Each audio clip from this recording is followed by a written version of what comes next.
आंकड़े, ये आंकड़ों में जो जादूगरी होती है, जो नहीं एग्जिस्टिंग यूनिट है वो ईपीएफओ में रजिस्टर हो गई, ये कोई नया सरकार रोजगार के आंकड़े क्यों नहीं देती? राजेश, अच्छा सीधी सी बात है, सरकार रोजगार के आंकड़े दे दे, सरकार रोजगार के आंकड़े दे रही है। कोई भी नया रजिस्ट्रेशन तो नया रजिस्ट्रेशन है। आप जो भी अलग तरीके के भी आंकड़े आते हैं, सीएमआई के कुछ लोग आंकड़े, जो कांग्रेस का आदमी है उसके आंकड़े उठा के देख लो आप 2014 के पहले के। एक्सपेंडिचर एक आदमी कितना खर्च करता है उसके आधार पर रोजगार के आंकड़े इकट्ठे होते थे। तेंदुलकर कमेटी रिपोर्ट के बाद 2011-12 में वो आए, 16-17 में आने थे, 16-17 के बाद वो दबा दिए गए।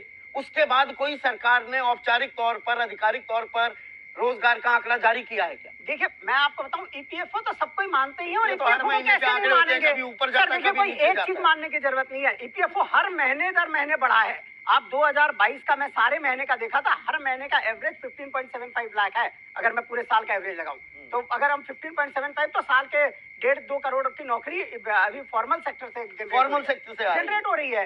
उसको छोड़ करके आप हमने जो कैपेक्स का खर्चा किया है, कैपेक्स कोई टाइम पे व्हाट अबाउट री कहते हैं, 1 लाख करोड़ रुपए हुआ करता था। अभी जनधन खातों का भी जिक्र कर दीजिए, जनधन और मुद्रा लोन का भी। कैपेक्स की बात नहीं करोगे, कैपेक्स से रोजगार नहीं है। पूरे 40 लाख नौकरियां हैं केंद्र में, 9,64,000 खाली पड़ी है, अच्छे स्टेशनों पे चल रही है। आप कैपेक्स की बात नहीं करोगे, नई ट्रेन चालू हो रही है, नई सड़कें बन रही है, उसकी कोई जिक्र नहीं होगा। अरे कैपेक्स जहां 1 लाख करोड़ हुआ करता था, वो आप स्टार्ट करके आंकड़ा बताता हूँ, 3.1, 3.4, 4.3, 5.9, 7.28, 10 लाख करोड़ कैपेक्स का खर्चा। ये देश आगे बढ़ रहा है, ये देश तरक्की कर रहा है, और मैं देशवासियों को बधाई दूंगा चंद्रयान की और हमारे प्रज्ञान की भी बधाई दूंगा। एक मैं थोड़ा सा आंकड़ा, सरकार का ही आंकड़ा दे देता हूँ।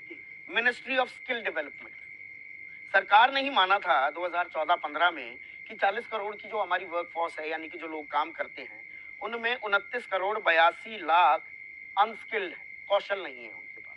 फिर कौशल विकास मंत्रालय बनाया गया, ठीक है।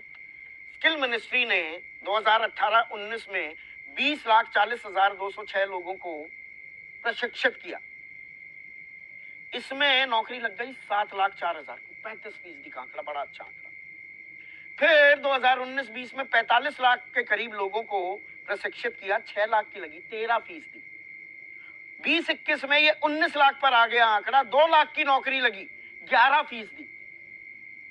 यही आंकड़े को क्लैरिटी नहीं है। क्लैरिटी कहाँ मैं देता हूँ? स्किल मंत्रालय को क्लैरिटी दीजिए ना, मंत्रालय तो सरकार का है। आपको क्लैरिटी ये देता हूँ, ये जो स्किल्ड लोग हैं ये आत्मनिर्भर होने की तरफ चल रहे हैं, बाकी अनस्किल्ड है। नहीं, आज आपको बताऊं, ये जो स्किल हो रहे हैं उसके बाद में मुद्रा लोन ले रहे हैं, और आज के दिन रोजगार पैदा तक कर रहे हैं।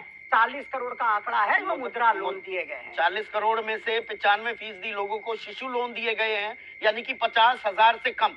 गलत हो आंकड़ा तो बताइए। 50,000 रुपए भी, 50,000 से कम में सारी उम्र के लिए नौकरी का इंतजाम हो जाता है, रोजगार का इंतजाम हो जाता है। शुरू कर सकता है, एक आदमी स्वाभिमान से जी सकता है। आप 40 करोड़ लोगों को लोन मिलना बहुत बड़ी चीज है, ऐसा कभी भारत में रोजगार के आंकड़ों में, क्योंकि आप